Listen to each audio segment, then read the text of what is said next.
Señor ministro del Transporte, de la Infraestructura y de la Industria Aeronáutica, Guillermo Reyes, buenos días, bienvenido a la W.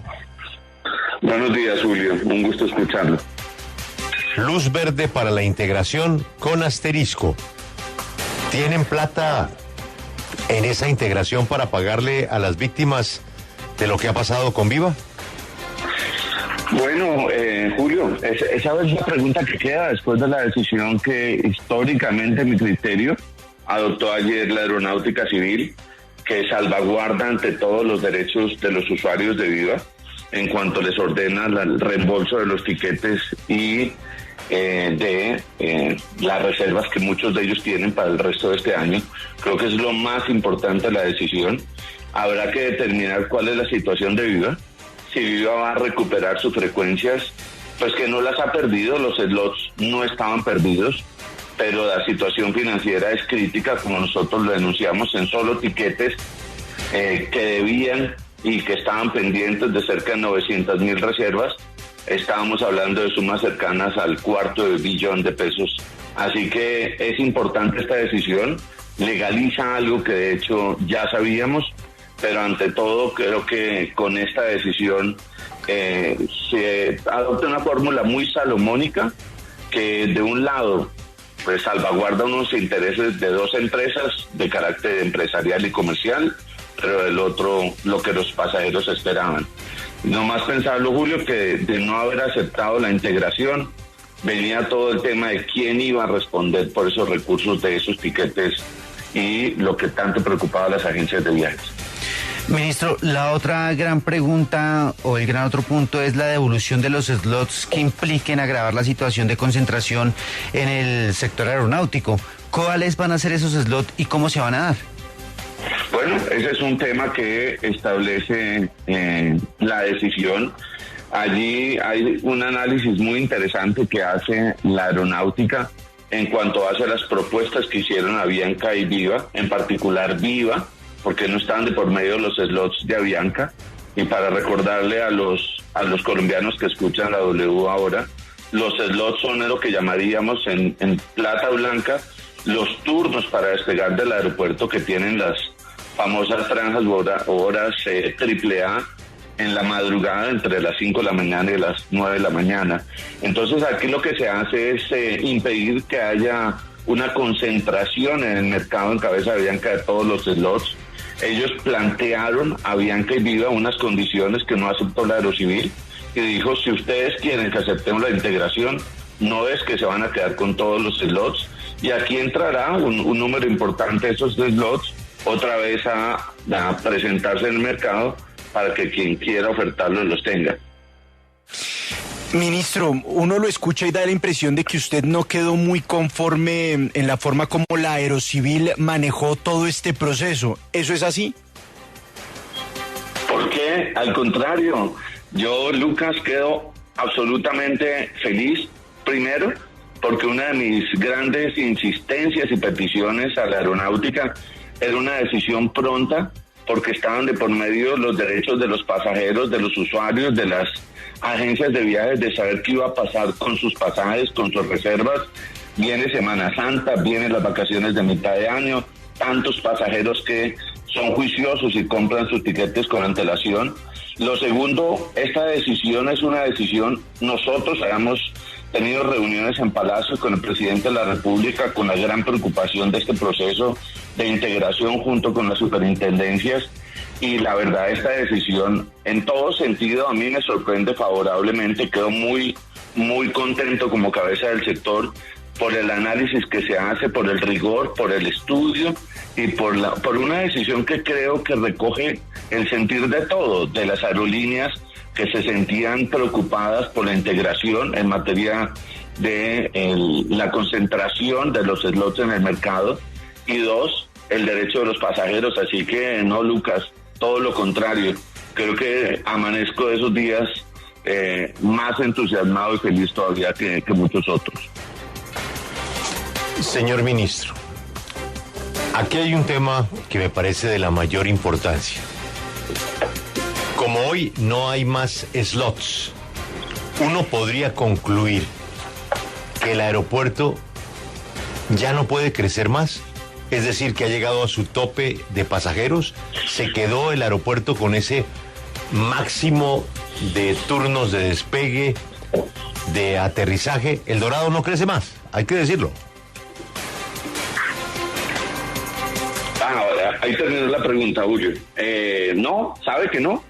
Sabe que ese es un tema que hemos venido conversando con el director de la aeronáutica, con el comité directivo. El tema de los slots tiene una posibilidad de crecer en número. El propio director Sergio París ha insistido de tiempo atrás. Él es una persona de 27, 28 años en el sector, conoce el tema, los expertos también. El aeropuerto El Dorado permite aumentar con algunas innovaciones tecnológicas que están en proceso de poder llegar a los 76, 80 slots, que serían 14 más, y aumentar la capacidad en la forma del manejo de las dos pistas. Así que la respuesta a su pregunta es no, Julio. El Dorado no llegó a su capacidad límite. Este es un tema que nos va a permitir muy pronto que aumente el número de slots. Nosotros hemos pedido insistentemente que requerimos más aerolíneas, Colombia necesita más, y el tema es cómo distribuimos los horarios en el aeropuerto El Dorado, que es el que fundamentalmente discute el tema de la capacidad de vuelos por hora. Eso quiere decir que veremos más buses, es decir, que ese tema de slots y nuevas tecnologías será puertas por fuera del aeropuerto, es decir, buses. No. Es la capacidad de despegue y de aterrizaje de vuelos, cómo entran a las dos pistas, cómo distribuye los turnos, cómo distribuye esos vuelos pequeños que quitan espacios en muchas ocasiones. No hablo de los pequeños de EasyFly o de Satena, sino de los privados. Y acuérdese que nosotros estamos en un proceso con OPAIN de crecimiento del aeropuerto en capacidad de terminal, lo que llamamos el lado tierra, y en materia de pistas las capacidades del Dorado, como dice el presidente, cuando va a haber un aeropuerto como el de Heathrow en Londres o el de Bogotá, el Dorado tiene las mismas dos pistas, es simple y llanamente cómo distribuye los turnos. Señor ministro, usted expresó una absoluta y válida preocupación por Ultra Air. Y volvemos a lo mismo. Las aerolíneas de bajo costo no tienen sino slots y rutas. Y en algún momento dicen, pues, ya están aquí los slots, ya aquí están las rutas, hasta acá llegamos y que Avianca compre. Y estamos viendo que está pasando eso con Viva Air. Están vendiendo slots y vendiendo rutas. ¿Qué pasó con su preocupación por Ultra? ¿Es que ya llegaron también a un negocio con Avianca? Usted me las tiene todas leídas, Julio. Sigo preocupado por Ultra, bastante preocupado. Ultra es una aerolínea con 6 aviones. Ayer recibimos una comunicación directamente de Ultra frente al tema de sus 6 aviones, que son 2 y 2 de 3 propietarios diferentes que los tienen arrendados. Hay una preocupación por la situación de lo que viven en cabeza de los propietarios. La situación de Ultra, yo lo he dicho la semana anterior, dependía de 2 cosas: o una capitalización de sus socios, que no había sido planteada como alternativa, o la posibilidad de compra. Y esa posibilidad de compra nació de JetSmart. Sin embargo, JetSmart tiene algunas preocupaciones por el tema de los aviones, así que hoy muy seguramente saldrá un control de advertencia al sector y a las agencias de viajes en torno al tema de Ultra, porque sí genera preocupación, a pesar de que no es la más grande, que tenga 6 aviones, pero un avión de estos tiene capacidad de 7, 8 vuelos al día. Así que sí hay muchas personas que han comprado y siguen comprando, y no podemos permitir que el mercado se afecte por temas como esta zozobra que generan las aerolíneas de bajo costo. Pero, ministro, queda la sensación de que la presión sí funcionó y que la operación famosa de suspender los vuelos, que genera todavía las dudas si fue coordinada con Avianca, obtuvo su resultado. Y eso nos lleva a propósito de Ultra a pensar por qué no harían ellos también lo mismo.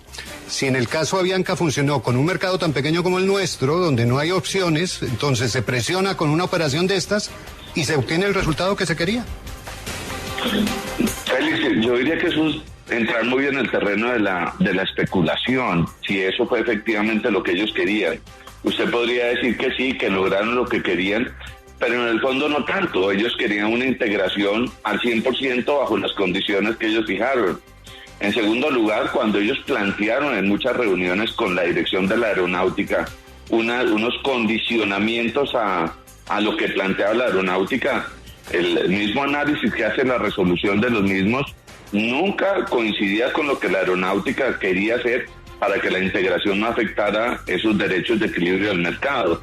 Y creo que la salida no es una salida que del todo vaya a dar muy feliz a Bianca ni a Viva, porque no le deja todos los slots ni bajo las condiciones que ellos querían. Pero en el tema de Ultra, para compararlo con Viva, es que aquí no ha habido ninguna decisión de integración. De hecho, ni siquiera ha habido una compra. Ya quien ha manifestado comprar es una aerolínea que se llama JetSmart, que nada tiene que ver con los dueños ni de Avianca ni de Viva. Ministro, es muy confirmado pues que efectivamente Avianca va a tener que meter un dinero muy largo para recuperar a Viva.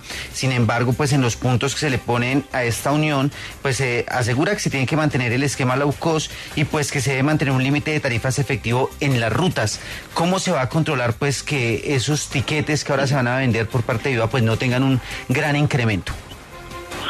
Bueno, parece que se hubiera leído la resolución. En la parte final de la misma se crea o se implementa una auditoría que tiene como tarea, una auditoría que tiene que crearse en los próximos 10 días una vez se acepte la integración por parte de las dos aerolíneas, porque ellos también tienen la posibilidad de decir no queremos integrarnos bajo las condiciones que impuso la Aerocivil. Esta auditoría se hace para verificar, monitorear y certificar que los condicionamientos que impone la decisión de la aeronáutica se cumplan. Pero no solo está esta auditoría, está la Superintendencia de Transporte que le va a hacer seguimiento y también lo va a hacer la Superindustria y Comercio.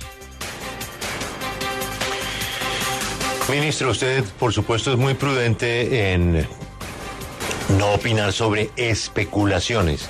Yo no sé si esta pregunta es una especulación y se la hago con el mayor respeto. ¿Usted está seguro que este negocio de Avianca y Viva no estaba cocinado desde hace rato?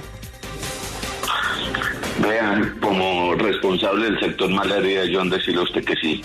Yo por prudencia prefiero guardarme eso quizá como para mis conversaciones íntimas y quizá para mis relatos futuros, pero salir a decirle eso sería irresponsable de mi parte, Julio. Ministro, le quiero cambiar de tema porque hace unos días usted lanzó una advertencia que nos dejó muy preocupados y es que habría un movimiento preelectoral alrededor de los graves hechos de orden público que se han registrado en Antioquia y en otras regiones en las que se ha promovido la quema de peajes. Usted mencionaba que han identificado diputados, concejales y candidatos a impulsar el no de los peajes, según sus palabras, algunos con sentido muy violento de ir incluso a destruirlos. ¿Cuáles son esos diputados, concejales y candidatos y ustedes desde el gobierno los han denunciado o los van a denunciar? Porque es muy delicada la situación que hemos visto en el Bajo Cauca y en otras regiones del país, ministro. Bueno, nosotros hablamos en Colombia de tener cerca de 180 peajes. Frente a si te voy a dar los nombres de quienes son esos personajes que hoy ocupan cargos de elección popular o cargos públicos o aspiran a ocuparlos, los dejaré en su momento para ponerlos en conocimiento de las autoridades judiciales.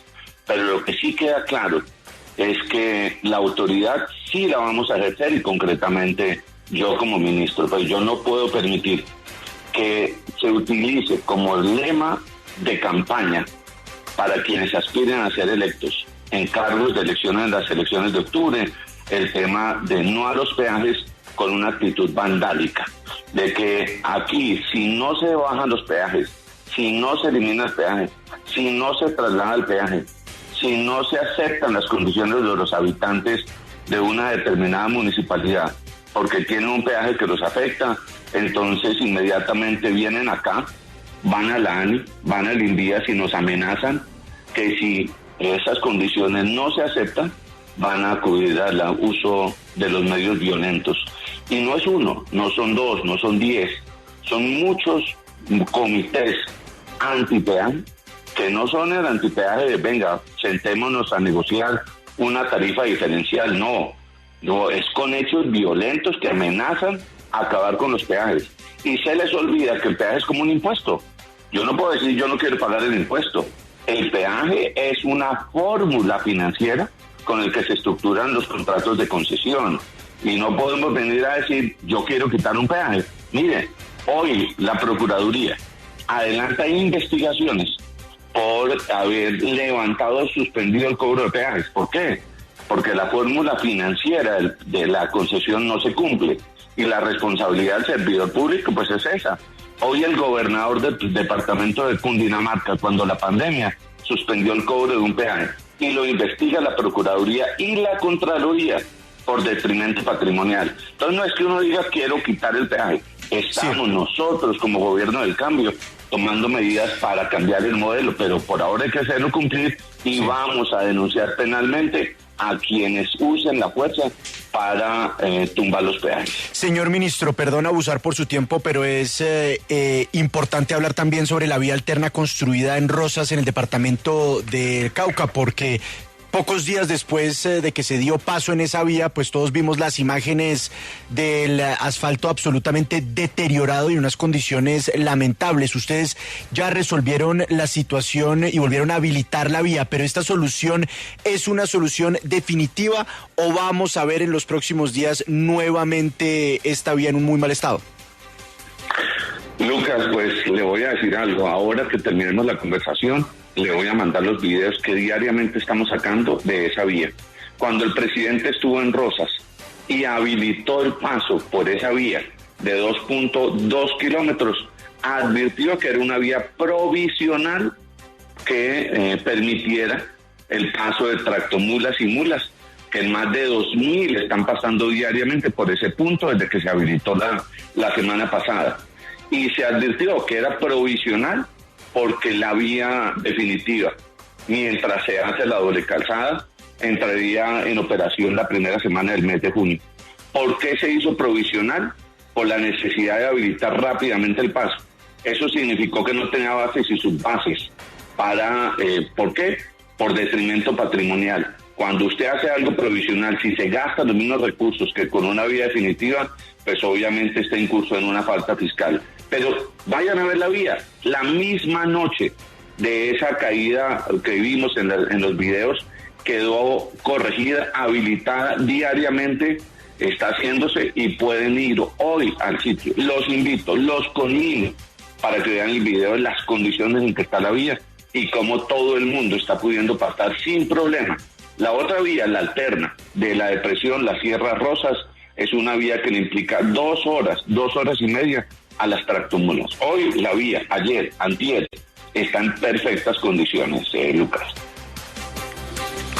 Ministro, acláreme algo y qué pena molestarlo.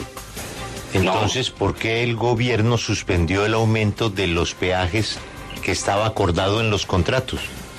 ¿No es lo mismo que hacen los que usted está señalando? No, son dos cosas muy diferentes, Julio. Una cosa es usar la fuerza y la violencia para pretender quitar un peaje simple y llanamente porque le da réditos. Y entonces los vecinos, las comunidades dicen, lo logramos, acabamos con el peaje, olvidándose de lo que la vía genera y lo que fue construir la vía. Nosotros lo que hicimos en el mes de enero, cuando expedimos el decreto 050 de este año, fue no incrementar las tarifas. Y ese no incremento, por supuesto que ponía en riesgo, el esquema financiero de las concesiones. Nosotros establecimos en el decreto que ese no incremento se recuperaría con otras fuentes. Esas otras fuentes son la valorización, es la plusvalía. Esos recursos hoy están garantizados con recursos del presupuesto general de la Nación. Entonces, una cosa es obrar dentro del marco de la ley y otra es obrar por fuera de la ley con todas las implicaciones que eso tiene. Yo he insistido, nosotros dialogamos, concertamos. pero yo no permitiré que el uso de la violencia y las vías de hecho pretendan reinar en mi sector. Ministro, muchas gracias por su tiempo y sus amables explicaciones. Del otro ni hablar por estos días, ¿no? Lo dejamos para otro encuentro, ¿no? ¿Del estado de Santa Fe? No, del de otro equipo con una camiseta azul, ¿no? La de Boca Juniors. Boca Juniors, sí. Ah, bueno, sí, mejor no hablemos de Boca. Un saludo, Julio. Ministro, feliz mañana, muchas gracias. Feliz día, chao.